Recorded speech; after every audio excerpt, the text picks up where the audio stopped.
നമ്മുടെ നാട്ടില് കേരളത്തിലും ഇന്ത്യയിലും ഡിസാസ്റ്റർ മാനേജ്മെന്റിന് ഒരു വകുപ്പ്. അതില് ഒരുപാട് ഫണ്ടും. ഓരോ ജില്ലയിലെയും ജില്ലാ കളക്ടർമാരാണ് അതിന്റെ അധികാരികൾ. ഈ പേരിൽ തന്നെ നമുക്കൊരു ചെറിയ പ്രശ്നം നമുക്ക് തോന്നും. ഒരു ഡിസാസ്റ്റർ അല്ലെങ്കിൽ ഒരു ദുരന്തം ഉണ്ടാകുമ്പോൾ ആക്ട് ചെയ്യേണ്ട ഒരു ബോഡിയാണ് ഈ ഡിസാസ്റ്റർ മാനേജ്മെന്റ് അതോറിറ്റി എന്ന് നമുക്ക് മനസ്സിലാവും. ഞാനിവിടെ സൂചിപ്പിക്കാൻ പോകുന്നത് ഈ ഡിസാസ്റ്റർ പ്രിവെന്റീവ് മാനേജ്മെന്റിന് വേണ്ടി നമ്മളതിൽ യാതൊരു സംവിധാനങ്ങളും ഇല്ല എന്നുള്ളതാണ് ഏറ്റവും ദയനീയമായ ഒരു അവസ്ഥ. നമുക്ക് ചുറ്റും ഒന്ന് കണ്ണോടിച്ചാൽ നമ്മുടെ ചുറ്റും ഹൈ റൈസ് ആയിട്ടുള്ള ഒരുപാട് ഉയരത്തിൽ സ്ഥിതി ചെയ്യുന്ന അല്ലെങ്കിൽ ഒരുപാട് പൊക്കമുള്ളതും എന്നാൽ ഉയരത്തിൽ സ്ഥിതി ചെയ്യുന്നതുമായിട്ടുള്ള ഒത്തിരി കെട്ടിടങ്ങള്, അമ്പലങ്ങള്, അമ്പലചുംബികളായിട്ടുള്ള റെസിഡൻഷ്യൽ കോംപ്ലക്സുകൾ, മൊബൈൽ ടവറുകൾ, ഇതെല്ലാം നമുക്ക് നമ്മുടെ ചുറ്റും ഇന്ന് കാണാൻ സാധിക്കുന്ന ഒരു കാര്യമാണ്. ഇതിനകത്ത് രണ്ട് പ്രധാനപ്പെട്ട കാര്യങ്ങളുണ്ട്. സുരക്ഷയുമായിട്ട് ബന്ധപ്പെട്ട രണ്ട് പ്രധാനപ്പെട്ട കാര്യങ്ങൾ.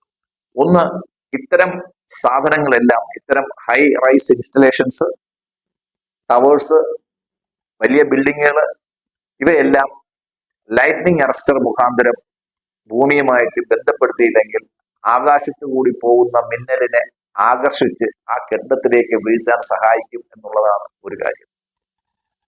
രണ്ടാമത്തെ കാര്യം, ഈ ബിൽഡിങ്ങുകളിൽ ഏവിയേഷൻ ഒബ്സ്ട്രക്ഷൻ ലാമ്പ് എന്ന് പറയുന്ന ഒരു സാധനമാണ്. അതായത് വിമാനങ്ങൾ ലാൻഡ് ചെയ്യുമ്പോഴും, പ്രത്യേകിച്ച് ലാൻഡ് ചെയ്യുമ്പോഴും ടേക്ക് ഓഫ് ചെയ്യുമ്പോഴത്തേക്കും ഈ ഹൈറൈസ് കെട്ടിടങ്ങൾ പ്രത്യേകിച്ചും രാത്രിയിൽ പൈലറ്റിന് കാണാൻ സാധിക്കാതെയാണ്. അങ്ങനെ വരുമ്പോൾ അവർക്ക് മുന്നറിയിപ്പ് നൽകാനായി ഏവിയേഷൻ ഒബ്സ്ട്രക്ഷൻ ലാമ്പുകൾ സ്ഥാപിക്കണമെന്ന് നിർബന്ധമായിട്ടും സിവിൽ ഏവിയേഷൻ മിനിസ്ട്രി, മറ്റ് തദ്ദേശ സ്വയംഭരണ സ്ഥാപനങ്ങളും നിഷ്കർഷിച്ചിട്ടുണ്ട്.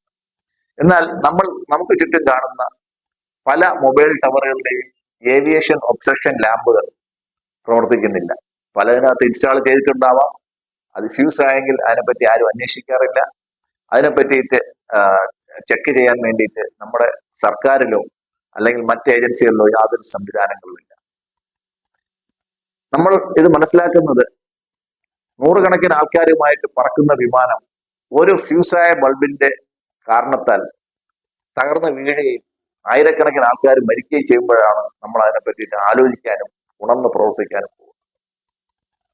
അപ്പോൾ ഈ വലിയ കെട്ടിടങ്ങൾ അവയിലെ ആൾക്കാരുടെ സുരക്ഷയ്ക്കും കൂടെ വേണ്ടിയിട്ടാണ് ലൈറ്റ്നിങ് അറസ്റ്റർ വേണമെന്ന് നിഷ്കർഷിച്ചിരിക്കുന്നത്.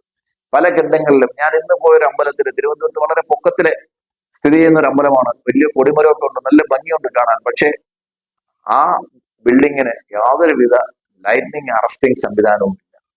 ഇത് ആ ക്ഷേത്രത്തിലേക്ക്, പ്രത്യേകിച്ച് കൊടിമരം പോലെയുള്ള സ്വർണ്ണ കൊടിമരമൊക്കെ ഉള്ള ക്ഷേത്രമാണ്.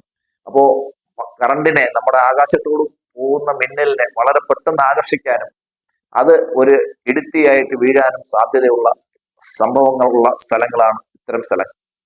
ഈ സ്ഥലങ്ങളിൽ കൃത്യമായിട്ട് ലൈറ്റ്നിങ് അറസ്റ്റർ ഉണ്ടാവണമെന്ന് ഉറപ്പുവരുത്തേണ്ടതും ഏവിയേഷൻ ഒബ്സ്ട്രക്ഷൻ ലാമ്പുകൾ ആവശ്യമുള്ളിടത്ത് അത് നിഷ്കർഷമായി അത് ഉണ്ടാവുകയും അവയെല്ലാം പ്രവർത്തിക്കുകയും ചെയ്യുന്നു എന്ന് ഉറപ്പുവരുത്തേണ്ടതും നമ്മുടെ നഗരസഭയുടെയും കൂടെ ഒരു ഉത്തരവാദിത്വത്തിലുള്ള കാര്യമാണെന്നുള്ളതിൽ തർക്കമില്ല.